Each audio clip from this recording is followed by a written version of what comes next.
대구대 CCC 간사님께서 백향목 간사님께서 도시전도를 잘 보고해 주셨는데 혹시 가로로 쳐진 글씨를 보셨는지 모르겠어요. 이제 지역사회 전도로 한 400여 명의 장년 분들을 만나고 또 초등학생 500여 명과 또 중학생 300여 명에 가까운 친구들을 이제 만났는데 이제 포함되지 않는 내용이 뭐냐면 상가 전도를 했습니다. 이제 우리 교회로부터 각산역까지 이제 길가에 있는 아파트뿐만 아니라 길가에 있는 모든 상가에 다 복음을 전했습니다. 다 복음을 전했어요. 참 쉬운 일은 아니죠. 우리가 전도에 열심히 있는 교회임에도 불구하고 이제 상가 전도를 우리가 한번 이렇게 작정해서 하기가 쉽지 않은데, 우리 간사님이 말씀해 주셨던 것처럼 17명과 또 부분 참석한 9명까지 이제 26명의 우리 청년들이 정말 아침과 오후까지 쉬지 않고 전도의 현장에서 정말 수고해 주셨는데, 정말 하나님께서 큰 은혜로 갚아 주실 줄 믿습니다. 또한 우리 아이들이 이제 복음을 들었을 때에, 우리 청년들이 복음을 제시했을 때에 그 100여 명의 초등학생들이 복음을 받아들인 것은 단지 그 아이들이 어리기 때문에 어떤 강요와 분위기에 이끌려서 했다라고 오해하시면 안 됩니다. 정말 영혼 구원의 유무와 그 진실의 유무는 하나님만 아시는 거예요. 근데 예수님의 말씀처럼 천국은 정말 어린아이들에게 선물로 주어진 것이 맞습니다. 정말 우리가 아이들이 살아계신 하나님 앞에 믿음으로 반응하는 흔히 말하는 골든타임을 우리가 놓쳐버리게 되면, 오늘 표에 보신 것처럼 중학생만 돼도 머리가 굵어져서 복음을 받아들이기에는 마음의 벽들이 너무 많아요. 너무 많아져요. 바라건대 우리가 다음 세대를 전도할 때에 어린 주의 자녀들이 세상의 지식과 세상의 경험과 세상의 논리로, 가치로 물들기 전에, 어두워지기 전에, 그 영혼이 혼미해지기 전에 생명의 복음이 바로 심겨져서 정말 예수의 사람이 되어서 정말 오늘 권사님이 기도하셨던 것처럼 하나님 나라에 귀하게 쓰임받을 수 있는 다음 세대가 되기를 예수님의 이름으로 축원드립니다. 오늘 우리가 함께 읽은 마태복음 28장의 말씀은 우리가 너무나 잘 알고 있는 예수님의 대위임 명령이다라고 우리가 알고 있습니다. 근데 본문을 자세히 읽어가다 보면 우리가 놓치기 쉬운 두 가지 사실에 직면하게 됩니다. 먼저 16절과 17절에 보면 이러한 말씀이 있습니다. 우리가 그냥 지나칠 수 있는 부분인데, 11 제자가 갈릴리에 가서 예수께서 지시하신 산에 이르러 예수를 배웁고 경배하니 아직도 의심하는 사람들이 있더라. 우리는 보통 28장의 19절과 20절, 너희는 가서 모든 족속으로 제자를 삼아 아버지와 아들과 성령의 이름으로 세례를 주고 내가 너희에게 분부한 모든 것을 가르쳐 지키게 하라. 볼지어다 내가 세상 끝날까지 너희와 항상 함께 있으리라. 이 말씀은 외울 정도로 우리가 잘 알고 있는데, 첫 번째로 오늘 본문에서 우리가 그냥 지나치지 말아야 되는 게 무엇이냐면, 저를 한번 따라해 보시겠습니까? 아직도 의심하는 자들이 있더라. 너무 놀랍지 않습니까? 지금 이 상황은 어떤 상황입니까? 부활의 주님이 우리를 위해서 십자가에서 죽으시고 성경대로 사흘 만에 다시 사신 예수님이 그 제자들 앞에 나타나셨을 뿐만 아니라 이제는 그 영광 중에 승천하시기 전에 그 제자들에게 보이셨던 그때에, 부활의 주님을 직접 목도하고 있는 바로 그때에 얼굴과 얼굴을 대면하고 있는데 아직도 의심하는 자들이 있더라. 예수님이 우리에게 사명을 맡기실 때 우리가 참 이 말씀을 통해서 위로를 받아야 됩니다. 어떤 위로입니까? 사명은 우리는 보통 결연한 의지를 가지고 목숨까지도 바칠 준비가 되어 있는 사명자들에게만 주어주시는 것이라고 오해하는 경향이 있습니다.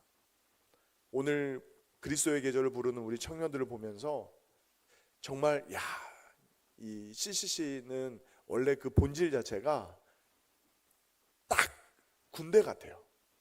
그리스도의 군대거든요. 군기가 바짝 들어서 주님이 말씀하시면 어디든지 가서 복음을 전할 준비가 되어 있는 친구들로 이렇게 훈련되어져 있습니다. 마치 우리가 전도를 한다라고 하면 이렇게 준비되고 사명감이 있고 젊음이 있는 사람들만 감당할 수 있는 것처럼 우리가 오해를 한다라는 거죠. 왜 그렇습니까? 오늘 본문만 보아도 주님이 그 사명을 주신 그때에도 아직도 의심하는 자들이 있더라.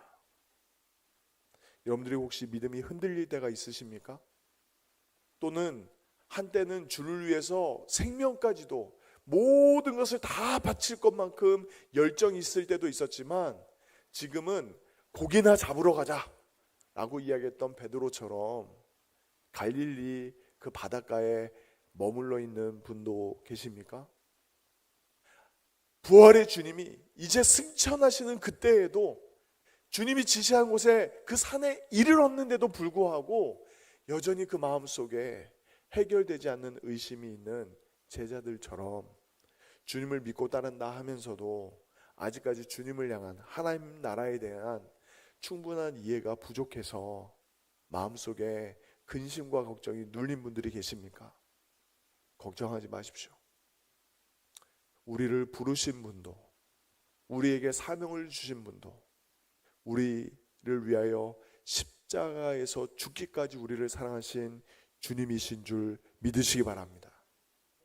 전도는 우리에 의해서 결정되는 것이 아니라 우리를 사랑하사 그 생명을 내어주시기까지 우리를 사랑하신 예수님에 의해서 결정되는 줄 믿습니다. 이제 우리 CCC 청년들이 오는 주일 7월 5일부터 17박 19일 2주가 넘는 시간 동안에 이제 태국에 머물면서 태국에 있는 캠퍼스에서 복음을 전할 거예요. 아마 복음을 전한다라고 했을 때 여기서 태국어에 능통한 분은 아무도 없을 거예요. 영어로 복음을 전한다고 하지만 영어가 원어민처럼 구사하면서 복음을 풍성하게 전할 수 있는 분은 많지 않을 수 있습니다. 그러나 걱정하지 마십시오. 우리를 부르신 분도 우리를 보내신 분도 예수 그리스도이신 줄 믿습니다. 이곳에 계신 모든 성도님들, 나는 언제쯤이면 전도할 수 있을까 혹시 근심되거나 걱정되십니까? 아닙니다. 있는 모습 그대로 믿음으로 순종하기만 하면 우리 한 사람 한 사람을 귀한 복음의 통로로, 축복의 통로로 사용하실 줄 믿습니다. 그 근거가 18절에 이렇게 기록되어 있습니다. 예수께서 나와 말씀하여 이르시되 하늘과 땅의 모든 권세를 내게 주셨으니. 이 권세를 줄 수 있다, 권세를 위임할 수 있다라는 것은 무엇입니까? 예수님이 실제적인 만왕의 왕이시라는 거예요. 만유의 주님이시라는 거예요. 원래부터 말씀으로 세상을 창조하시고 다스리시던 성자 하나님이 참 사람이 되셔서 우리의 모든 죄와 허물을 대신해서 십자가에서 죽으시고 또한 죄와 사망의 권세를 깨뜨리시고 부활하신 줄 믿으시기 바랍니다. 원래 왕이셨던 주님이 승리의 주님이 되셔서 우리를 구원하실 뿐만 아니라 또한 우리에게 구원의 복된 소식을 증거하라고 우리를 그리스도의 대사로, 그리스도의 군사로 우리를 임명하시고 보내시는 거예요. 근데 보내실 때 그냥 보내시는 것이 아니라 우리에게 하늘과 땅의 권세를 주신 줄 믿습니다. 이 하늘과 땅의 권세를 주셨다라고 하니까 어떤 무협지에 나오는 어떤 주인공처럼 내공을 익혀서 그 내공을 우리가 소유해서 마음껏 그 능력을 발휘하라고 주신 것이 아니라, 저를 한번 따라해 보시겠습니까? 예수님의 이름으로 기도하면 주님이 응답하시는 줄 믿습니다. 할렐루야. 이 하늘과 땅의 권세를 주셨다라는 의미를 좀 더 구체적으로 실천적으로 우리의 삶에 적용해 본다면, 우리가 그 예수 그리스도, 하늘과 땅의 모든 권세를 가지신 그 예수님의 이름으로 하나님의 나라와 하나님의 영광, 그 주의 뜻을 따라 기도하면 주님은 신실하게 응답하시고 우리의 삶 가운데 역사하신 줄 믿습니다. 우리는 힘이 없어요.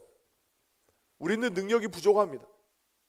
우리의 지식과 경험과 우리의 지혜는 한계에 부딪히게 됩니다. 우리가 때때로 쉽게 잊어버리는 것이 무엇이냐면, 우리는 치열한 영적 싸움의 연장선에 있다는 거예요. 우리를 공격하는 마귀는 우리와 비교해 봤을 때 더 능력이 많고, 심지어 눈에 보이지 않는 존재이기 때문에 우리를 공격하기가 더 쉬워요. 더 쉬워요. 우리보다 더 많은 경험과 더 많은 능력과 더 많은 계략을 가지고 우리를 호시탐탐 노리며 우리를 무너뜨리려고 합니다. 공격해요. 어떤 물리적인 공격? 그뿐만 아니라 우리가 단기 선교팀을 이제 조직해서 파송해 보면, 저도 그 청년회 때에 10번 이상의 이제 사역지에서 나갔던 선교지까지 포함하면 20번 가량 이제 해외를 나갈 길이 있었는데, 갈 때마다 느끼는 것은 무엇이냐면 귀신같이 알고 공격합니다. 근데 그 마귀가 공격하는 루트는 아주 뻔해요. 우리가 가장 약한 부분을 집요하게 물고 늘어져요.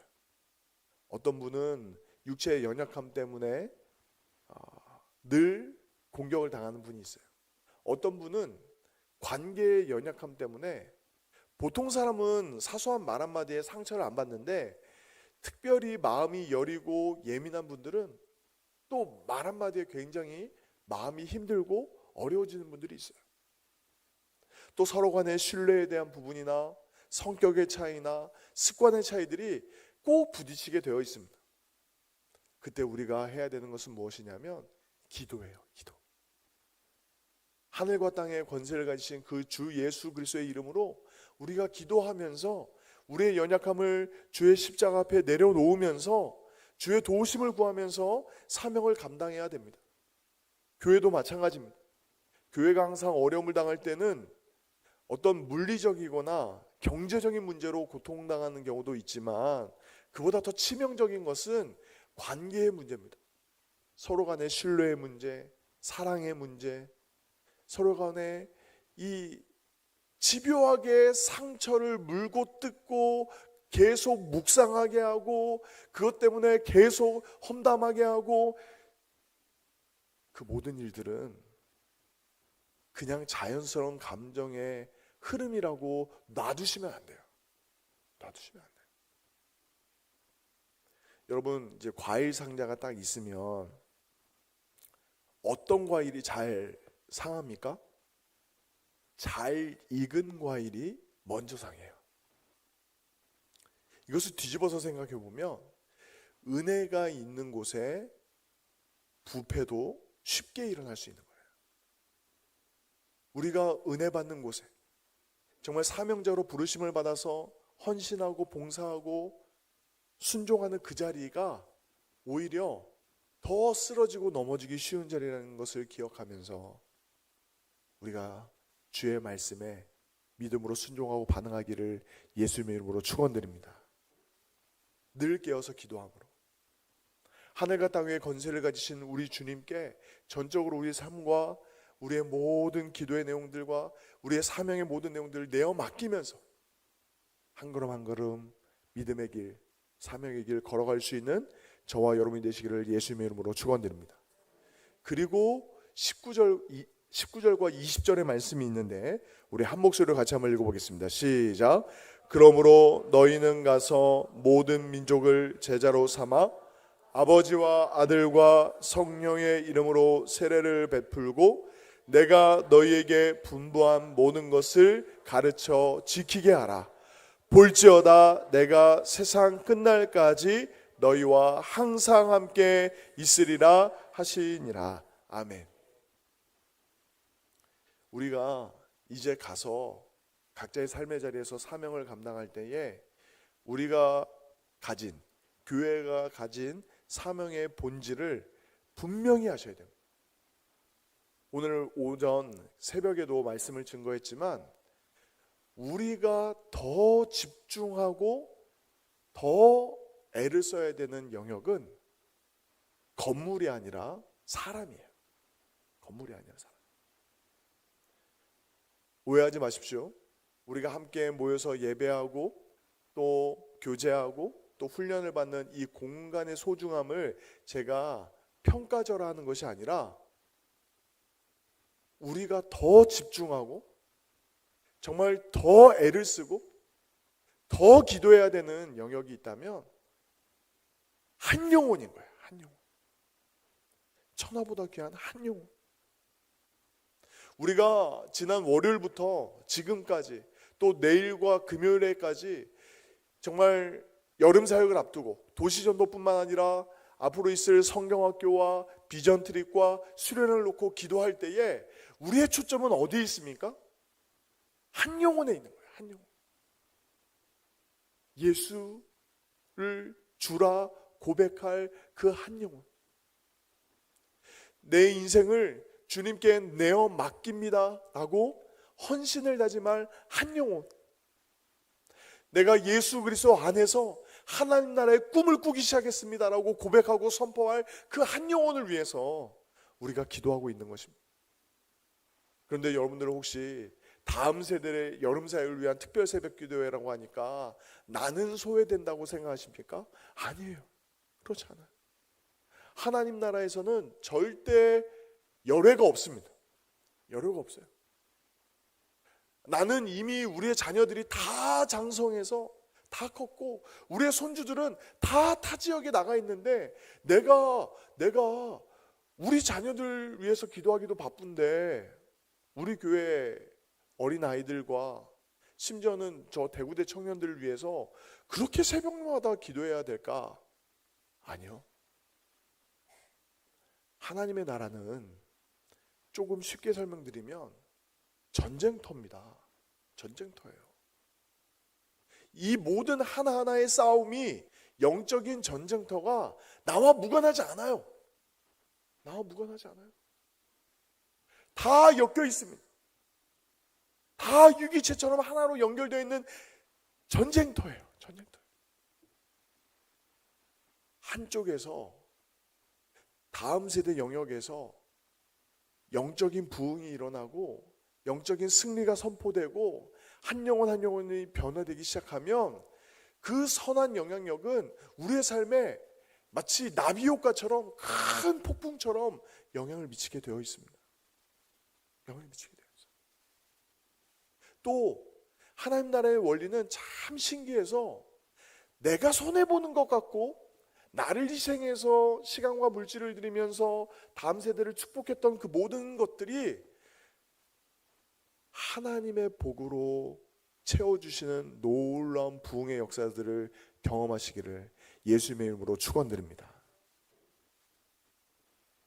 마치 사르밧 과부가 자신이 먹을 수 있는 그 밀가루 한 움큼과 그 기름 한 병을 가지고 정말 시대를 여는 놀라운 부흥의 역사를 경험했던 것처럼 우리가 한 영혼을 위해서 주의 나라를 위해서 함께 헌신할 때에 하나님께서 놀라운 부흥의 역사를 사랑하는 송정교회 가운데 부어주실 줄 믿습니다. 말씀을 정리하겠습니다. 우리가 이 여름 사역을 감당하면서 오늘 본문의 말씀을 통해서 세 가지 사실을 기억할 필요가 있습니다. 첫 번째는 하나님은 우리에게 사명을 주시되 연약한 자들을 들어서 그 일을 행하신다라는 거죠. 철두철미하게 준비된 완벽할 정도로 특별한 사명자들을 통해서만 일하시는 것이 아니라 때로는 쓰러지고 넘어지고 의심 많은 자들도 주님이 포기하지 않으시고 하나님의 나라와 영광을 위해서 달려갈 수 있도록 붙드시는 은혜가 있는 줄 믿습니다. 두 번째로 그 주님이 보내실 때 야, 한번 잘해봐. 요즘에 유행하는 표현으로 싸워, 끝까지 싸워, 이게 아니에요. 아무 전략과 전술도 없이 무턱대고 싸우라고만 이야기하는 그런 감독처럼 우리 주님이 우리를 보내시는 게 아니에요. 주의 성령께서 우리의 모든 걸음과 계획과 사역 가운데 함께 하셔서 그 만왕의 왕, 하늘과 땅의 권세를 가지신 우리 주님께서 우리가 주의 이름으로 기도만 하면 그 기도 가운데 우리의 삶을, 우리의 모든 사역을 함께 역사하셔서 그 주의 뜻을 이루어 가실 줄 믿습니다. 그리고 우리가 이 모든 여름 사역을 감당할 때 집중해야 되는 우선순위, 최우선순위는 한 영혼입니다. 한 영혼. 예전과 비교했을 때 송정교회의 교회학교가 예전에 비해서, 부흥의 때에 비해서, 정말 베이비붐 시대에 비해서 너무 초라해 보이고 연약해 보일 수 있어요.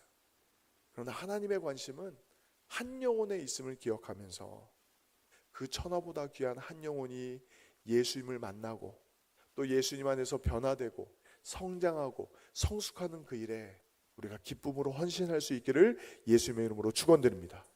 이제 언어가 다르고 문화가 다른 그 영역에서 2주가 넘는 시간 동안 정말 고생할 우리 청년들이 집중해야 될 것은 주님이 예배하신 그 한 영혼을 만나기 위해서, 그 한 영혼에게 복음을 온전히 전하기 위해서 더 기도하고 수고할 수 있는 은혜가 있기를 예수님의 이름으로